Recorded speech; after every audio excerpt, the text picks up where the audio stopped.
guys.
Hello, everyone, and of course, welcome to Red United TV. It's your boy Ivorian Spice, and we are back at it with a catch-up, but it's a special episode today because you know why?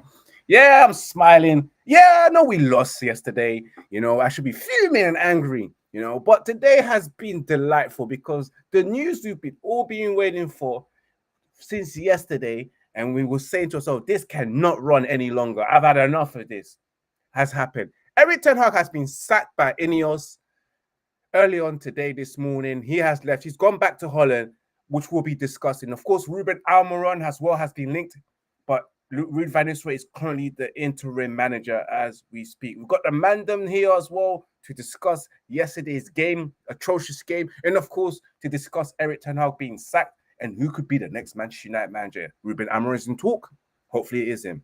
Big up to everyone as always. Remember to subscribe to Red United TV, smash that like button and share across all social media platforms. Become a member of Red United TV on YouTube by clicking on the membership button and selecting a perk that suits you. And of course, follow Red United TV on Instagram, Red United TV1, and follow Red United TV on Twitch. And of course, follow myself, Ivorian_Spice on X and also Instagram, man. Let me bring you guys the Mandem. Keep your comments Manchester United related. Big up Munzi as well. Munzi saying that big up lads. Munzi also says that who will come in? Will it change? And Munzi also says rude, as again he is the interim manager. Let me introduce you guys to the Mandem. We've got Ems in the cut and we've got Jerome in the cut as well, the usual team as well. Big up to you, Mandem, as well. I know there's a couple of smiles on the face, relief, like I said before. It's like coming out of a toxic relationship and you can finally say it is done. You can tell your mates it's over, like she's gone now. Don't need to worry about her. I've got my life back. I can come out, Mandem. But it is what it is, man. Ems is in discuss. Ems, first of all, let's start off with you. Big up to you, my bro. What's going on? You good? Yeah, I'm good, man. And Jerome, what about you, man? Happy birthday to Jerome, whose birthday was yesterday. Happy birthday to my mother as well. Happy birthday to Amara's little brother, Alaji. The 27th and 28th carry some good people out here, Yeah, man. Love for that, man. Yeah, it was a good day yesterday. Obviously, apart from the result. So I've definitely enjoyed my birthday, putting all the sporting stuff aside. But yeah, man, bless up for the love, man. Yes, man. Let's go straight into it because, of course, we want to discuss the match first. I'm going to run a poll to see who's actually happy that Erik Ten Hag's been sacked and who would they want next? So actually, no, we'll just have the poll of Erik Ten Hag being sacked. But let's go straight into it because it is West Ham 2, Manchester United 1. Manchester United getting the bubbles blown in their face, popped all over their face, going blind. I reckon probably it's the bubbles the reason why we wasn't scoring those goals in the first half. It probably went into some of the players' eyes, especially Dalot himself, and of course Garnacho with a glorious opportunity. I'm going to start off with you, Jerome, to kick off the show. Of course, your thoughts of the game, and then move up to Ems and then me last. What's your thoughts on that game, bro? And let us try and save the Erik Ten Hag to the second segment. Yeah. Well, you guys, you all know that I didn't waste my time watching the game when I was celebrating my birthday, and I want that piece of my birthday. So I just I caught up on the highlights today, innit? Because also had a long, busy day yesterday. But from what I saw from the highlights, we had a good first half. In all honesty, we were just carving West Ham open. We should have had at least 2 goals, maybe even 3 in the first half. But as has been the case for all this season and last season, and since the manager's reign, to be honest, we just can't finish our dinner. And we just keep squandering chance after chance. And it is no surprise seeing that we're the 3rd lowest scorers in the Premier League, which is embarrassing in itself with the amount of money that's been invested in the squad. But yeah, going into the first half, Garnacho, he's a guy that he's a trier, so I'll give him that. But he's just he's not reliable in front of goal. It's almost like he needs like 5, 6 clear-cut chances to score 1 goal, and it's just costing us dearly in terms of being able to see teams off and for our goal difference. Obviously, we're still on -3, and it looks like we're just stuck in a rut with that goal difference. But yeah, Garnacho had some good chances. The first chance, from what I remember, he hit the post, the right-hand side of the post, which, to be fair, he should have scored that, really. It was a shot from inside the penalty box. So he should be scoring that, really, at this level anyway. And then, obviously, he had some shots off the left. I think he tried to curl one in the keeper's bottom left corner, and it was just wayward. And he had other shots as well that were just getting blocked. And it's just like the finishing quality is just a bit childish, just a bit amateurish, if you get what I mean. It's like you just kind of need a bit of composure in front of goal. It's almost just like hit and hope. Also, I don't want to pick on him, but because other players were missing hella chances as well. And then obviously Dalot missed an open goal virtually. He did well to take the ball past the keeper. And I don't know what was going through his head when he put that shot over the bar, because I thought we were just going to side foot that in. Just a calm, just casual finish. It was probably easier to score than miss from that angle. And for some reason, he decided to put his laces through it and blasted it over. Maybe it was just the adrenaline of being put through with the goal gaping. Obviously, that was a poor miss. And that was just a pattern of the game in the first half. It was just us carving out chances and not taking them. And while the game was still 0-0, you always felt that West Ham were going to have 1 or 2 chances to get ahead in the game or score in the game. And that's how it was. So we got into the second half. From what I saw from the highlights, I just see names on the team sheet. I could see that the manager of West Ham made some changes and tweaks to the formation. And that seemed to have worked brilliantly for them, because it was like a game of 2 halves. They just transformed in the second half, and our team, we just went back to type, just long balls and no sort of structure to our play, just freestyle, and it was embarrassing. And then West Ham got the goal through one of their new signings, and Somerville. And when I saw that goal go in, because I get alerts on my phone, I saw that, I thought, yeah, this team's dusted, man. I'm glad I'm not watching this, stressing myself out on my birthday. And I just thought, yeah, that's going to be it. Because once we go a goal down, we rarely come back and win games. It's very few and far between, especially away from home. And then so I saw we got an equaliser, and I thought, okay, Cass scores. It's going to be draws galore now. Every game just draw. And then you got some people saying, yeah, we didn't lose, we're unbeaten, we're hard to beat. No, don't gaslight me with this bullshit. Like, how many games have we won like this season? It's like I can't, it's probably like 2 or 3 from what I can remember off head. And those wins that we had weren't even convincing anyway. We're not putting teams away. And then obviously in stock, we're coming up towards stoppage time. They had the penalty, and when I saw that, I was just like, no, VAR want this manager gone. Like, they've literally had enough of this manager. They want, because that was not a penalty.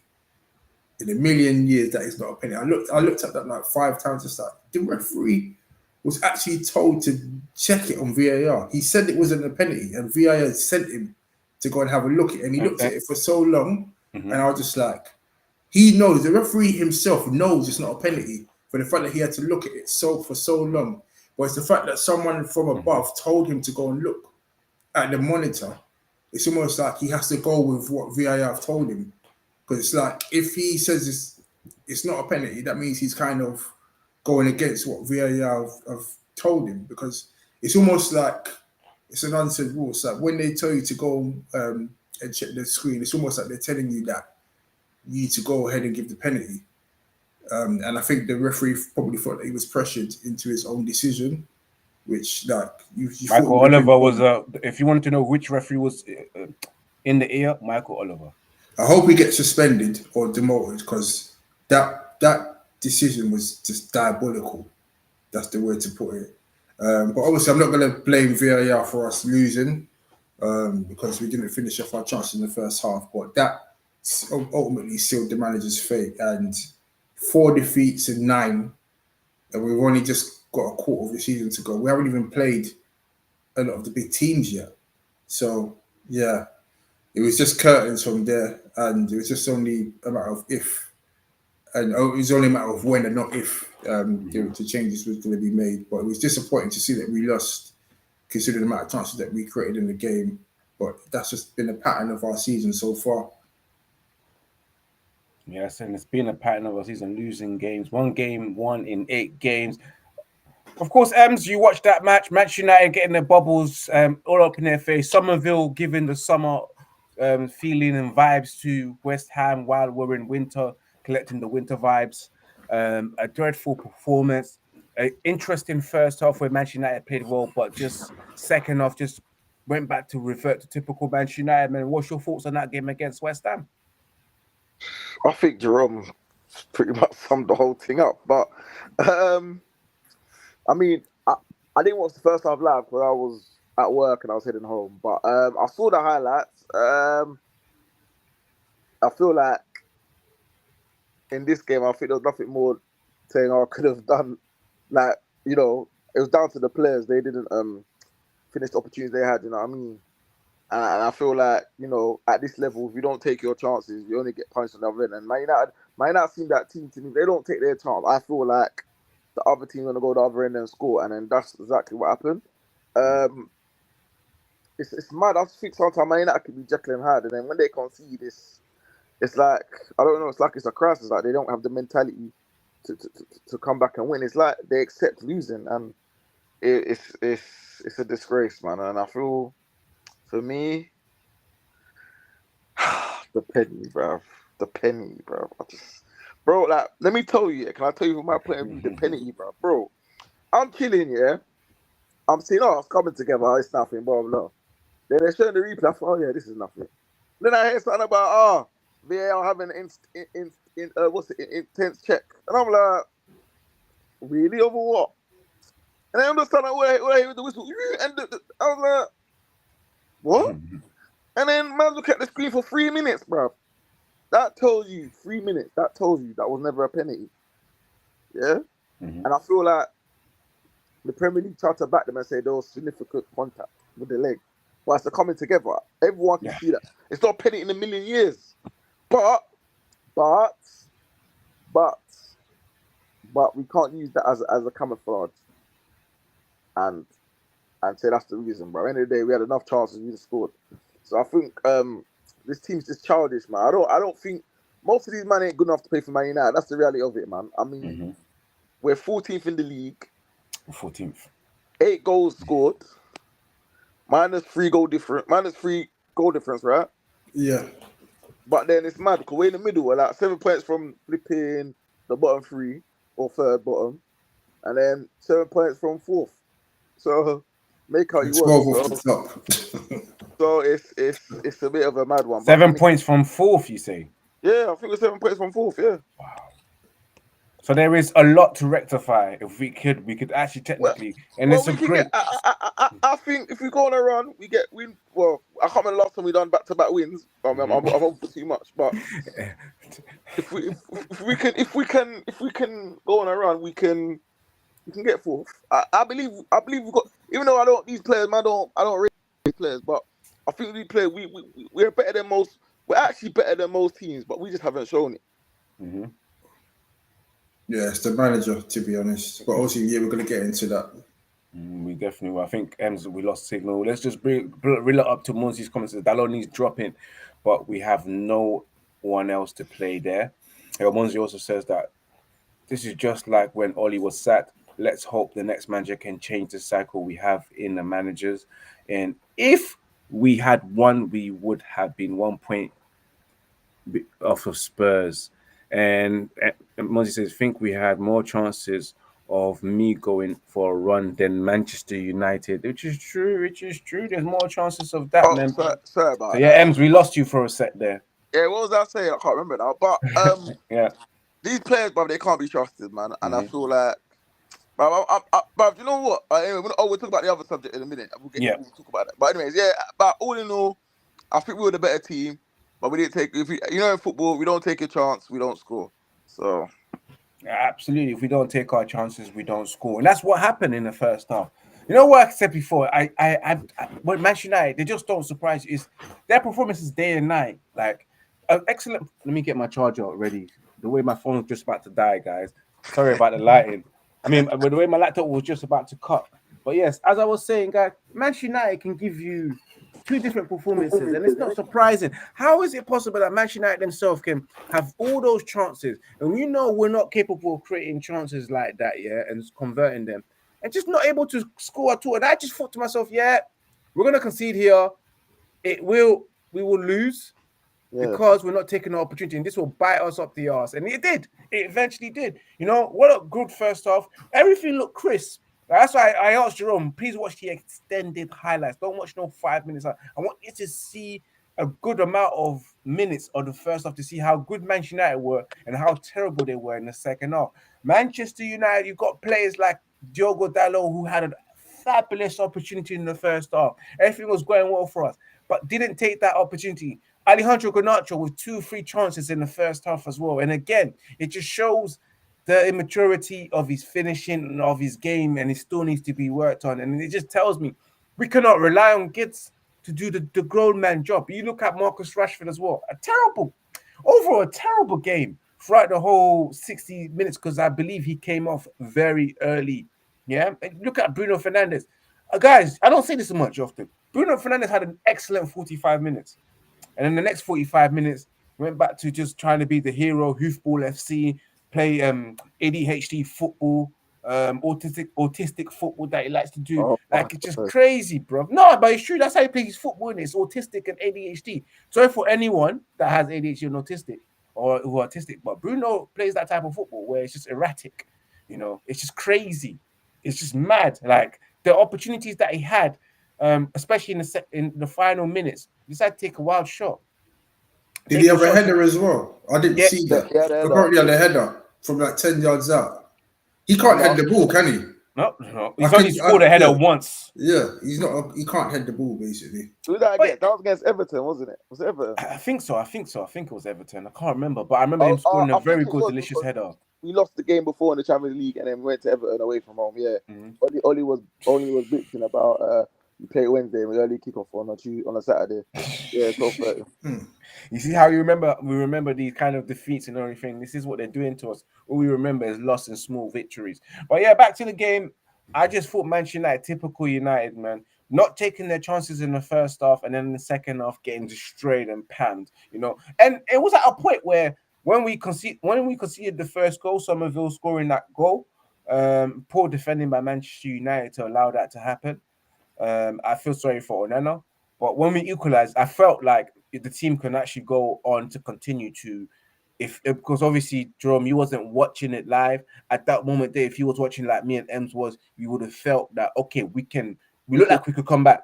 It felt like it. It felt like okay, momentum. But when they made those changes, nothing happened. We can see that goal criminal, but it's our fault.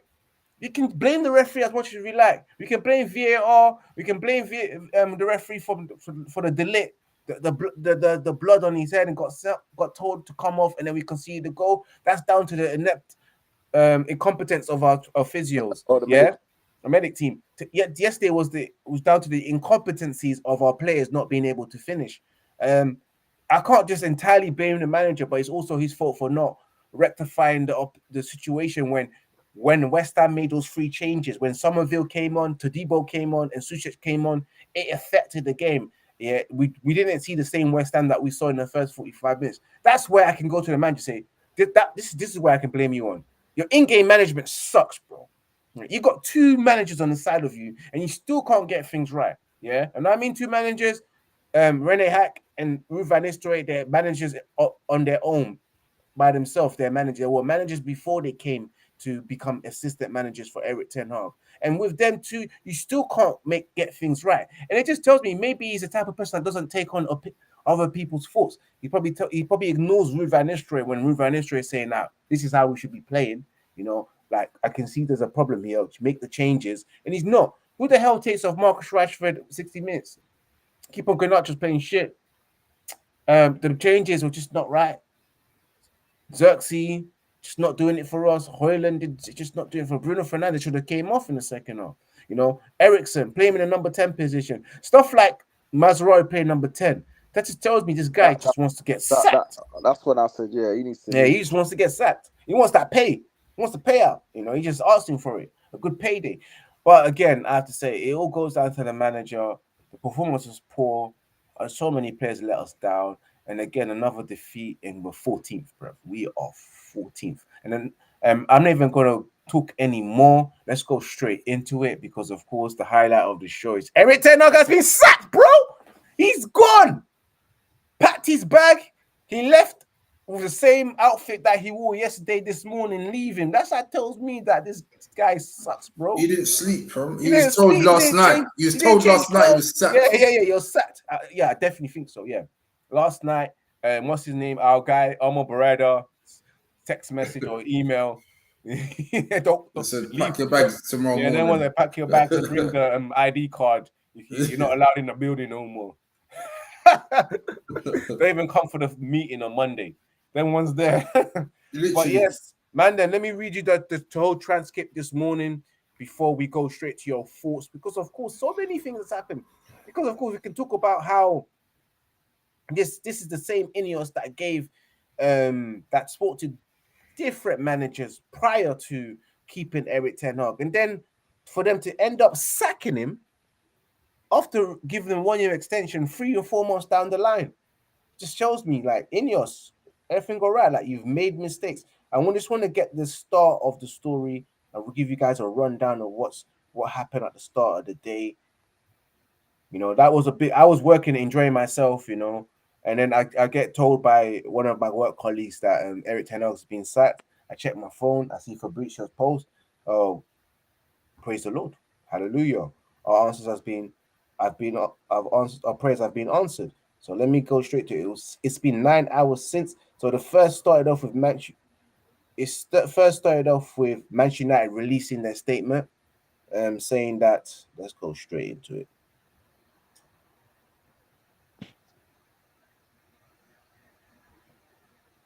Saying that, of course, Erik Ten Hag has left his role of Manchester United's men's first team managers.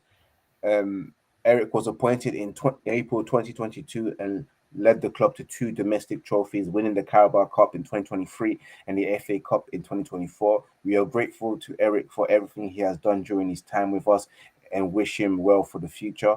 Ruud van Nistelrooy, guys, will take charge of the team as interim head coach, supported by current coaching teams, while a permanent head coach is recruited. So again, Ruud van Nistelrooy will be interim manager until they hire a new coach. MUFC MPB tweeted that sacking Erik Ten Hag has been described by Manchester United source as a difficult and finally balanced decision, but a collective and unanimous one. The new football structure believe that are no excuses for the current performances. Yeah. A lot of people wishing thank you, Eric. And Bruno Fernandez wishing him well, saying thank you for everything that you have done. Alejandro Garnacho wishing him a farewell post as well. And Kobe Manu, rightfully, he's the one that brought him through the ranks. So as Garnacho would obviously say thank you for giving me the opportunity. Without you, this wouldn't have happened. Bruno Fernandez says that thanks for everything, boss. I appreciate the trust and the moment we share together. I wish you all the best. Even knowing the last period hasn't been great for us, I hope you fans can keep with. I hope you fans can keep with you the good things Eric has done so far. And then, of course, Julian Nagelsmann has been in talk. Has been listed as one of the potential suitors. Thomas Frank, Ruben Amorim as well. For I think this was bad because Samuel Lucas must really don't like Manchester United. The Manchester United Evening News, yeah. Man even put Manchester United have not ruled out formal approach for Ole Gunnar Solskjaer. Ain't possibility that they could be restricted to managerial free agents. That's just him not liking Manchester United, you know. So he'll say stuff like that. But guys, Manchester United, Erik Ten Hag is due around 17 million compensation following his sacking. So let's get straight into it, guys. We've had this straight into him. Ten Hag being sacked. Let's go straight into it. Who wants to start? I'll go. Go on. Bro. Can't lie. Let me tell you how I found out the news. I was chilling, minding my own business at work. I'll probably eat food, right? And then, you know when like, you're in their different group chats? Mm-hmm.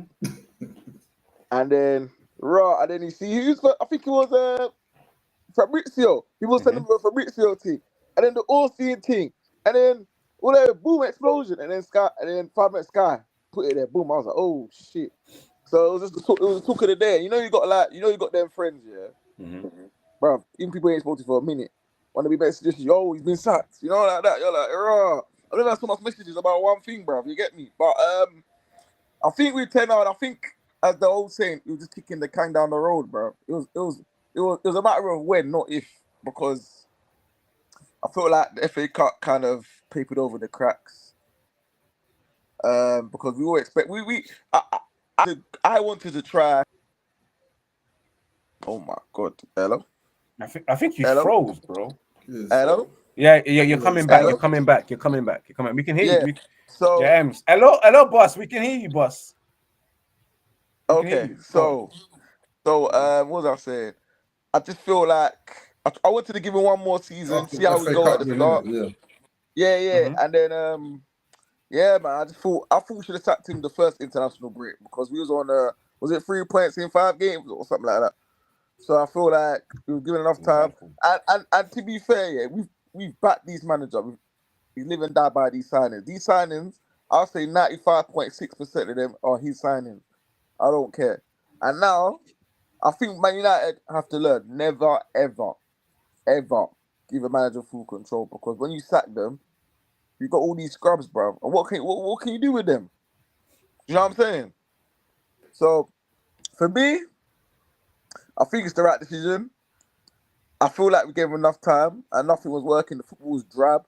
8 goals in 14 games, man. It's sackable. How am Man United Football Club meant to be the biggest club in England?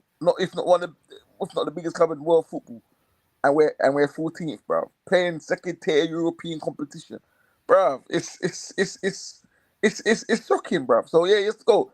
I think we should never. No disrespect. I don't want to discriminate, but I don't think we should ever go get a Dutch manager again, bro. Cause them man are dream sellers, fam. That's 2 Dutch managers we've had. Yeah. And both of them all flopped. Yeah. So I don't know, man. But for me, it's the right decision, and I feel like the only way is up. But we can't be any worse. But I may add certain players need to take responsibility, especially them man that have gone through 5 or 4 managers, bro.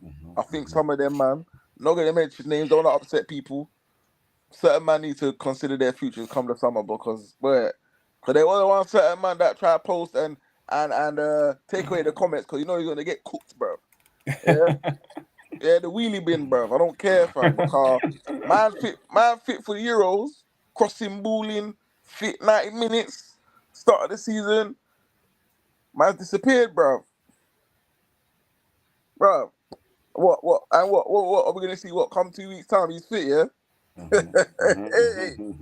So yeah, and I feel like indirect. I saw David here. Do look indirect. So Yep. well, I think maybe he was a bit too militant, and now I think he must be one. He must be one of them. Them strict head teachers. He's probably moving like that. That's why shit like this has happened. So I think now, for me, it's the right decision. I do think though he'll go somewhere, do a good job somewhere, but I just don't know where.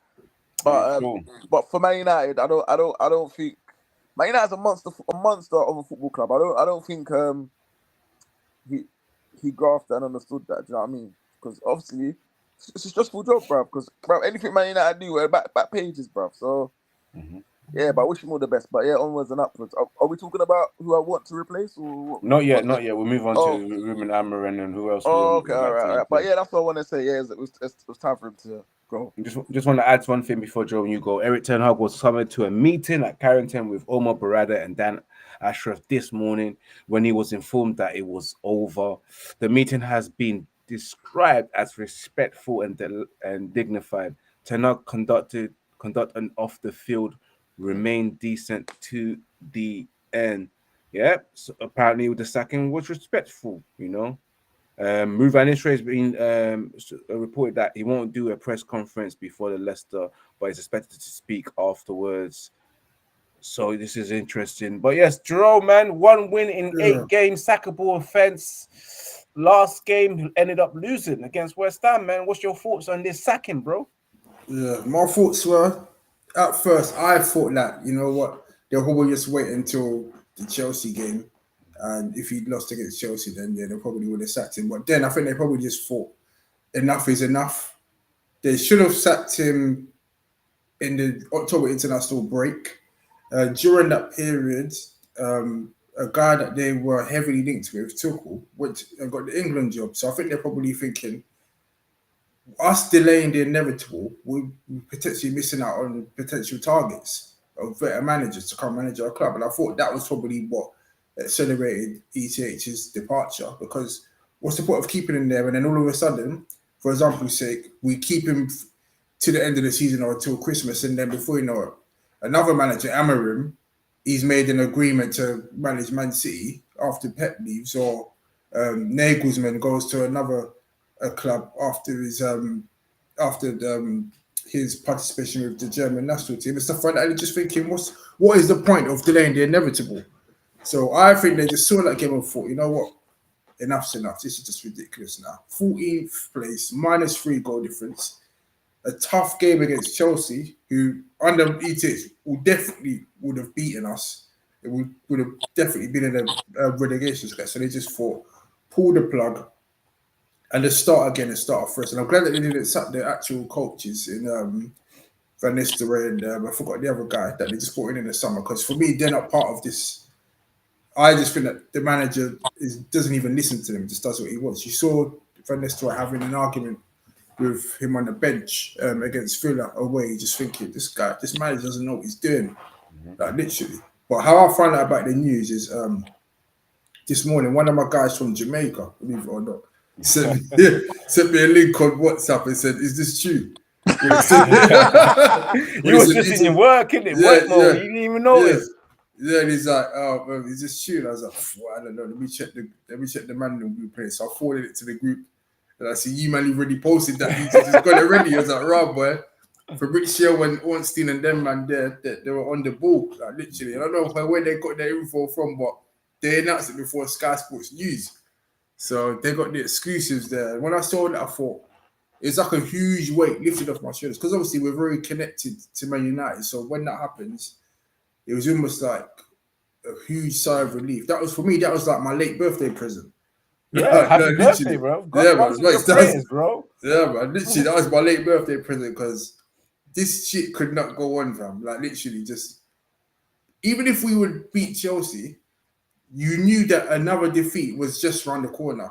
That's what I kept telling people. Like, we got some guys in our fan base saying, keep calm, trust the process. We haven't lost in the Europa League. These times, we even won a Europa League game yet, and we're 21st in the group. But I don't think, because ETH has gaslighted a lot of the fan base, it's allowed the fan base, some of them, to lower their standards. Because when you got people in the group chat saying, "Oh, we haven't lost the Europa League game yet, we've got 3 draws and we're 21st," we know who. We don't need to name names, but we're 21st.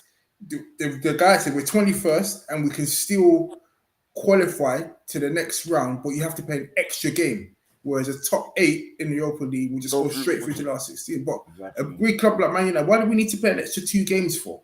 Like, it's just inconvenience. Considering we're a club that always gets injuries anyway, why would you put that on your shoulders? So that's another reason as well. Can't even win a game in the Europa League, coupled with being 14th place in the league. No style of play. In the 3rd season, there's no style of play. We're not scoring goals.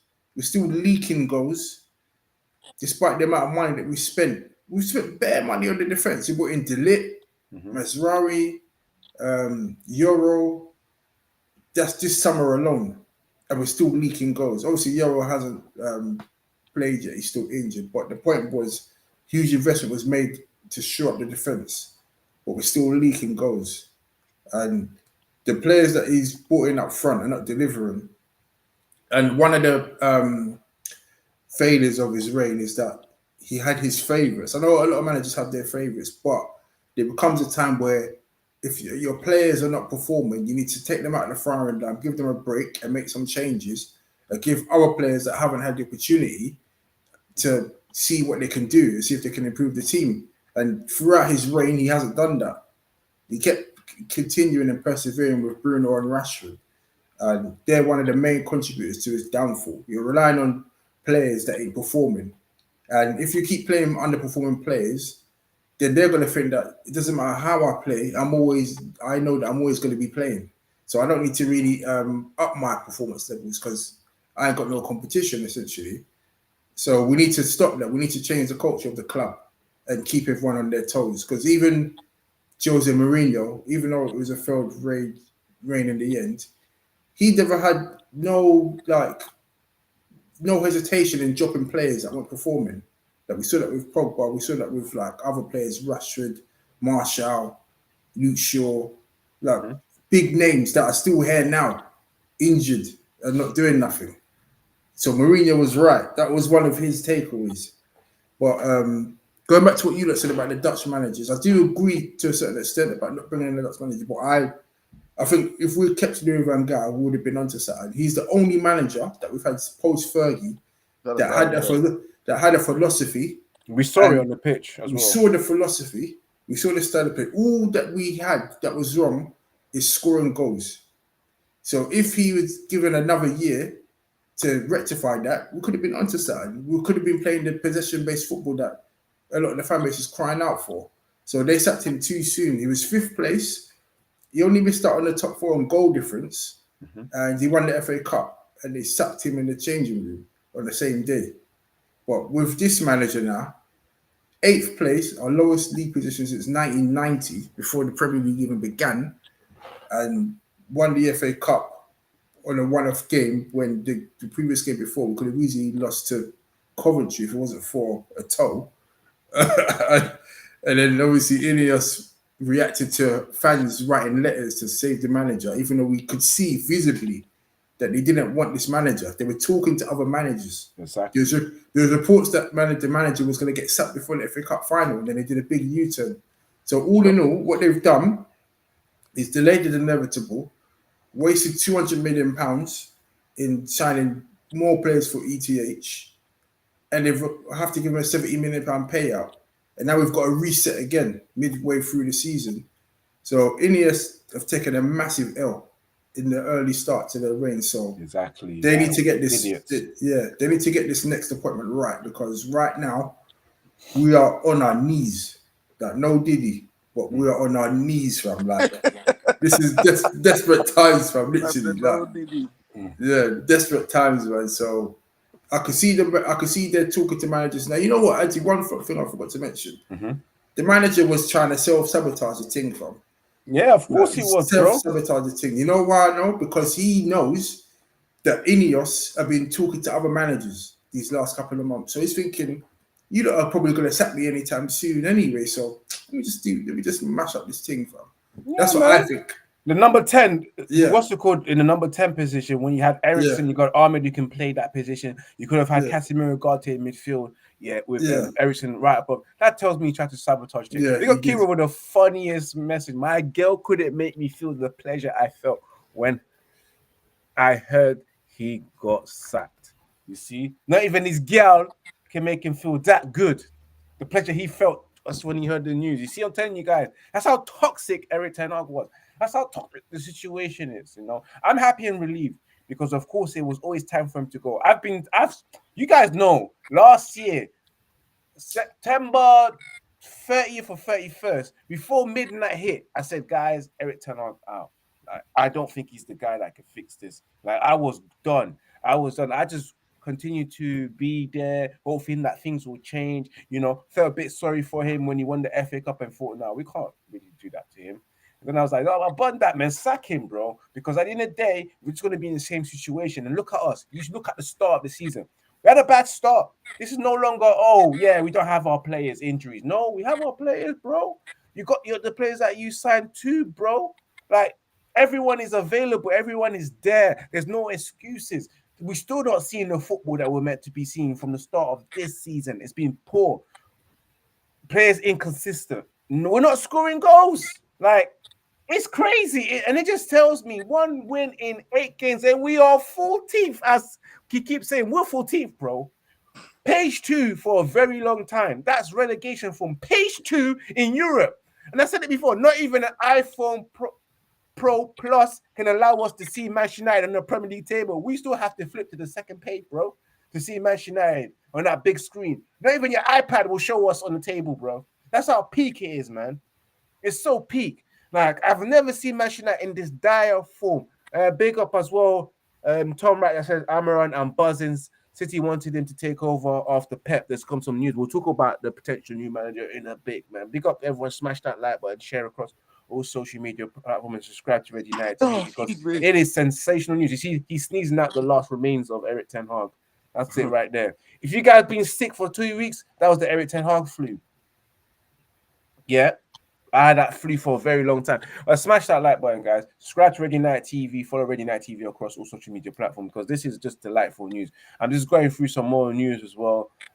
Thomas Frank has always also been linked. But let's move on to the third segment, which is, of course, the potential new Manchester United manager. David Ornstein tweeted out that Manchester United manager working on a deal to appoint Ruben Amorim as head coach, ready to pay 10 million release clause in talks with Sporting Lisbon to finalize. The 39-year-old Portuguese open to accepting the move.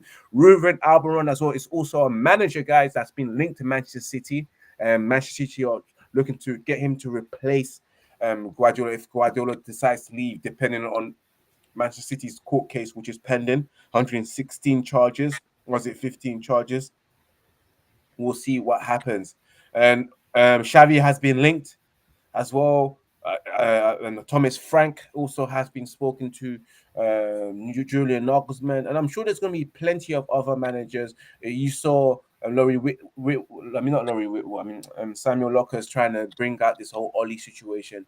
No, MUFC MPB tweeted out that Ruben Amorim is very open to joining Manchester United with immediate effect. There's also latest news as well. If I can go back to what's currently going on, big up to Kobe Mainoo, who came third for the best young player Copper Award as well. Alejandro Garnacho finishing in 6th position. Of course, Lamine Yamal is the only winner, the undisputed, to be honest with you.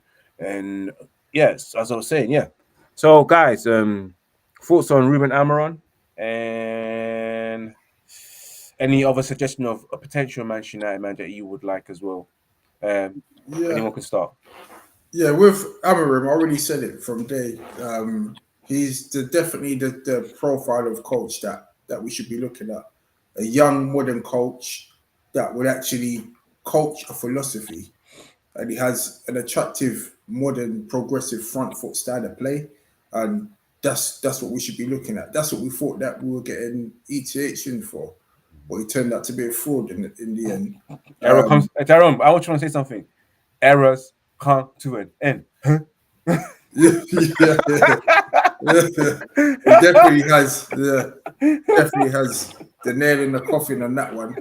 But with Amorim, he's a young up and coming coach. He's doing good things at Sporting, and the last couple of years, his good work's become noticed across Europe. Like as you said earlier, Man City are linked with him as one of the potential candidates to replace Pep when he eventually leaves. So that tells you that he's highly regarded. So having us linked with managers like him, that's music to my ears. And then obviously you got Xavi.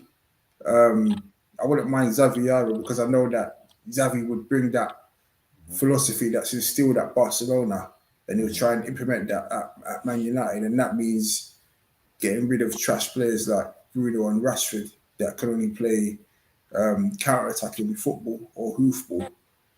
So any manager that gets us to step away from the Bruno, Rashford and Garnacho type ball, I'm happy with that. So those two for me will be my front runner. Obviously, Nagelsmann said he's open to the role as well, so him included in that as well. So any of those three really. Obviously, in the summer I wanted De Zerbi, but obviously he's out of the picture now, and he's locked in with Marseille. But those are the kind of young, exciting managers that appeal to me. Ems, what about yourself, bro? What is your feeling on Ruben Amorim, and who else are you interested in? Bro, I like the way you're so confident, Jerome. I know Xavi's gonna bring the style of play, bro. I'm looking at the long term. Xavi would bring the style of play. Though. He would not be playing scrubs like Bruno and Rashford. But didn't we say the same thing about the bald-headed brother? The king he finessed us. He finessed us on that one. Exactly. But the thing is, I got more trust in Xavi because, come on, he's come from Barcelona. He's done it at Barcelona. Yeah. He's done it at Barcelona. Yeah. Barcelona is a different level altogether than Ajax. Okay, fair enough. I'm just saying the way you confidently saying that, I don't know, bro. I've been finessed a couple of times.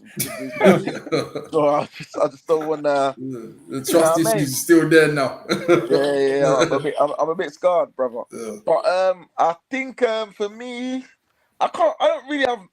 I feel like I may not go for this man because Man City were linked with him. It's like the same thing with the whole like. Man City wanted Maguire.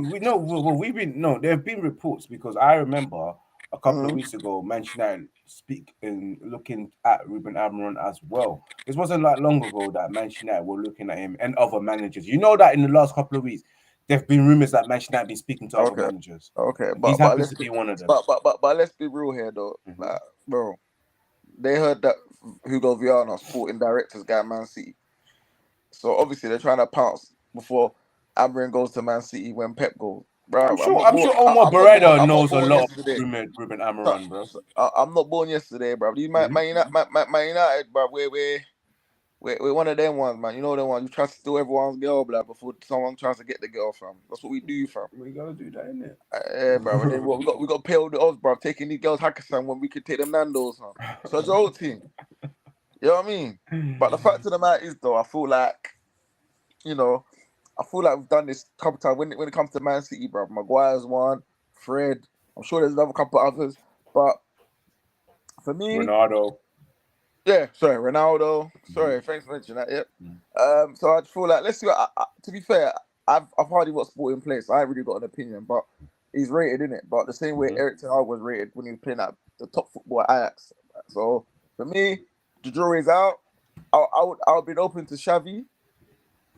I would a left field one. I don't think I'd have been angry if it was Thomas Frank. I would. Well, I'll pick that over Southgate. I'll tell you that. I don't want none. Yeah, but out of the two. But I'd want Xavi though. I'd want Xavi.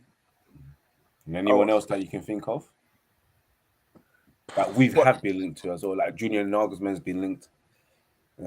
Oli as well. Only in Southgate. or Ruud van Nistelrooy, who's the current interim manager. And what if he does well, guys? I don't want to get to the point where we hound them out like we did Oli, bro. I can't do that. My heart, bro. I can't, bro. I can't. We have to. What if Ruud van Nistelrooy got us top 4 and won the Europa League? No, I'm not doing that. Don't do that. Don't. No, but what if he did though? No, if he did got us top 4, if he did, you'd have to give him the job. He's good enough. No.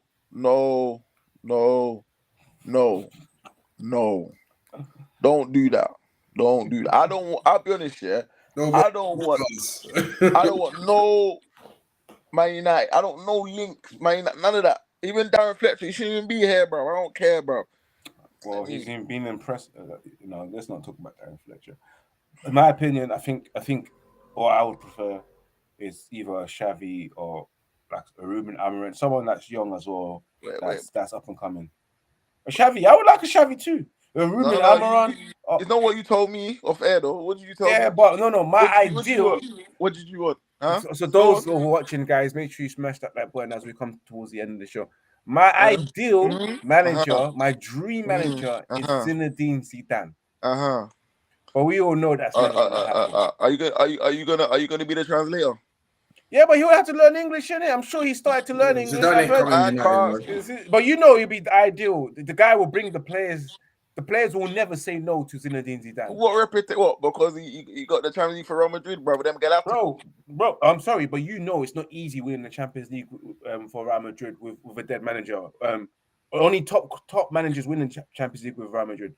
Jose Mourinho couldn't do it. But he's not that easy. No. But Jose Mourinho couldn't do it. That guy, Rafa Benitez, couldn't do it. Before Ancelotti came and Zidane was there, they weren't successful. Let's be real. We can say, you have good players. Ineos wasn't wanted. No. We can say Real Madrid have good players, but still doesn't entitle them to winning trophies.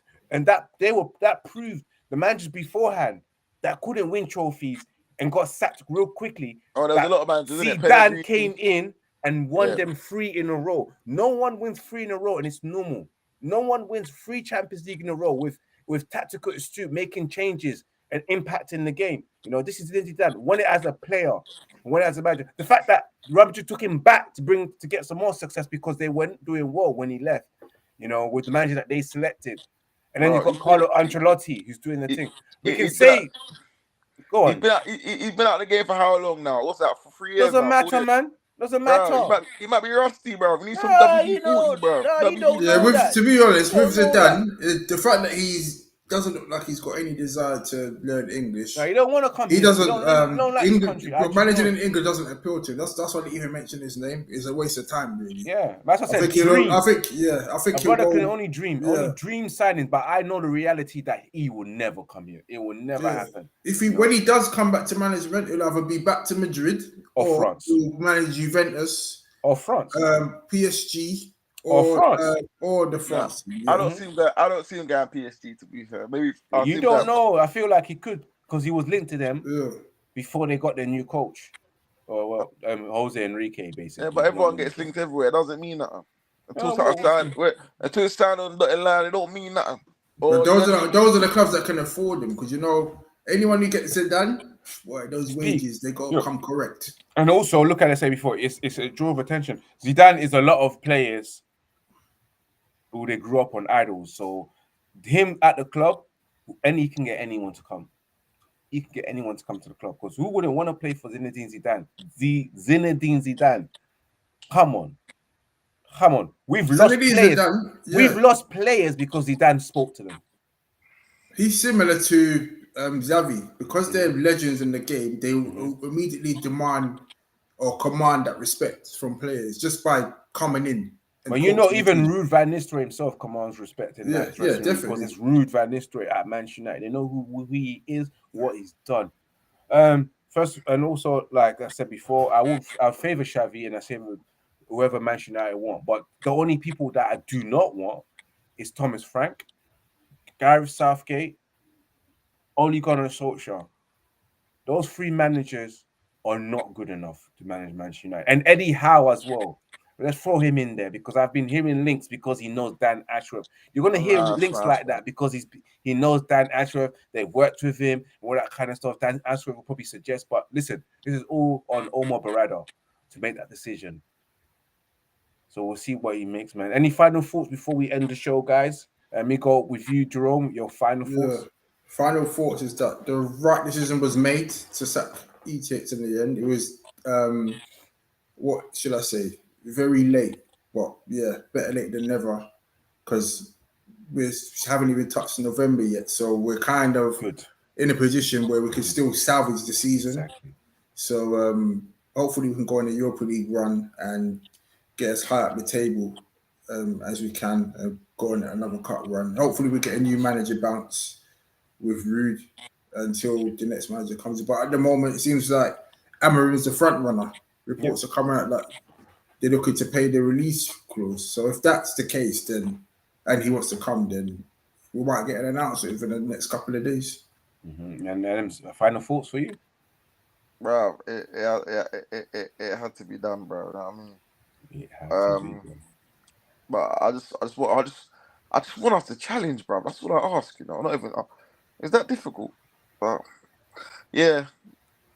No, when you have players like Bruno Fernandes and Marcus Rashford, it's difficult. It's difficult. Yeah, and it's difficult to put a style of play together with those two, as I said earlier.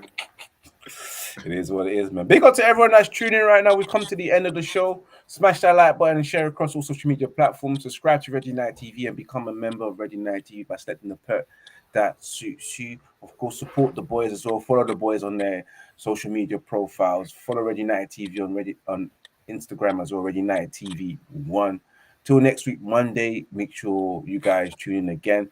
We're back this Sunday for a watch-along. Chelsea, Ruud van Nistelrooy's first game as interim manager at Old Trafford. Will Manchester United get the 3 points?